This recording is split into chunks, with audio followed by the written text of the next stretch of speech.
புத்திசாலி கரடி the bear who outwitted the tiger. ஒரு மிக பெரிய மலைக்கு பக்கத்துல இருந்த காட்டுல ஒரு கரடி வாழ்ந்துகிட்டு வந்துச்சு. அந்த கரடிக்கு ஒரு குட்டி கரடி மகன் இருந்துச்சு.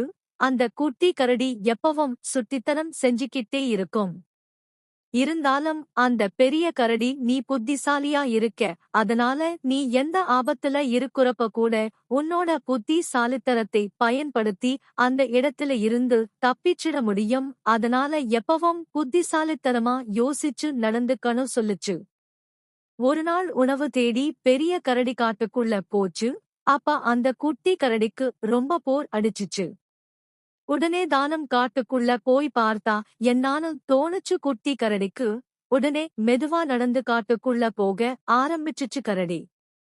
காட்டுக்குள்ள போன குட்டி கரடி சுட்டித்தனமா எல்லா பாறையிலையும் ஏறி குதிச்சு விளையாடுச்சு. அப்ப திடீர்னு ஒரு உருமல் சத்தம் கேட்டுச்சு. பயந்து போன குட்டி கரடி சத்தம் வந்த பக்கம் போய் பார்த்துச்சு. அங்க ஒரு பெரிய புலி குட்டி கரடிய பார்த்து சிரிச்சுச்சு. உடனே பயந்து போன குட்டி கரடி என்ன சாப்பிட போறீங்களான்னு கேட்டுச்சு கரடி. உடனே புலி சொல்லுச்சு, கண்டிப்பா கரடி கறி சாப்பிட்டு ரொம்ப நாள் ஆச்சு, அதனால நீதான் எனக்கு இன்னைக்கு மதிய உணவுன்னு சொல்லுச்சு. இத கேட்ட குட்டி கரடிக்கு பயமா இருந்தாலும் அதுக்கு எந்த சூழ்நிலையில இருந்தாலும் புத்திசாலி தனத்தை பயன்படுத்தினா தப்பிச்சிடலாம்னு அவங்க அப்பா சொன்னது ஞாபகத்துக்கு வந்துச்சு. உடனே தைரியத்தை வர வச்சிக்கிட்டு குட்டி கரடி சுத்தி முத்தியும் பார்த்துச்சு. அப்பத்தான் அவங்க ஒரு பாறைக்கு பக்கத்துல நிக்கிறதையும் அந்த பெரிய பாறை ஒரு சின்ன பாறையில் முட்டி நிக்கிறதையும் பார்த்துச்சு. அந்த குட்டி பாறைய எதிர்த்தா அது அவங்கள நசுக்கிடும் கண்டதையும் புரிஞ்சுக்கிடுச்சு குட்டி கரடி. எப்படியாவது இந்த சின்ன பாறையை பிடிச்சு இழுத்தம்னா அது அந்த புலி மேல விழுந்து அமுக்கிடும், நாம தப்பிச்சிடலாம்னு நினைச்சுச்சு. ஆனா அந்த சின்ன பாறையை தன்னால இழுக்க முடியாது, அதுக்கு தனக்கு பலமும் இல்லைங்கிறத புரிச்சுக்கிடுச்சு குட்டி கரடி. அப்பத்தான் அந்த புத்திசாலியான குட்டி கரடிக்கு ஒரு புது யோசனை வந்துச்சு. உடனே புலிகிட்ட கேட்டுச்சு, உங்களுக்கு ரொம்ப பெரிய பலம் இருக்காமேன்னு. அதுக்கு அந்த புலி சொல்லுச்சு, ஆமாம், இந்த காட்டுல சிங்கராஜா யானைக்கு அப்புறம் எனக்குதான் பலம் அதிகம்னு சொல்லுச்சு.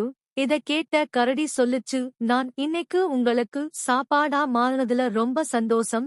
என்ன எப்படியும் நீங்க சாப்பிட போறீங்க, இருந்தாலும் எனக்கு உங்க பலத்தை காமிங்க, எனக்கு ரொம்ப ஆசையா இருக்குன்னு சொல்லுச்சு. உடனே புலி சொல்லுச்சு, என்ன செஞ்சு என்னோட பலத்தை நிரூபிக்கிறது, இந்த மரத்தை அடிச்சு உடைக்கட்டுமான்னு கேட்டுச்சு. அத நானே செஞ்சுடுவேனே, இங்க பாருங்க இந்த பெரிய பாறை, இத தூக்குங்க பாக்கலாம்னு சொல்லுச்சு. அதுக்கு புலி சொல்லுச்சு, இது இந்த உலகத்துல இருக்குற யாராலையும் முடியாது, என்னால செய்ய முடிஞ்ச வேற ஏதாவது சொல்லு, நான் செய்யறேன்னு சொல்லுச்சு. அப்ப அடியில இருக்குற அந்த சின்ன கல்லையாவது தூக்குங்கன்னு சொல்லுச்சு. உடனே அந்த புலி அந்த சின்ன கல்ல அசைச்சுச்சு. உடனே அதுக்கு மேல முட்டிக்கிட்டு நின்ன பெரிய பாறை புலி மேல விழுந்து நசுக்கிடுச்சு.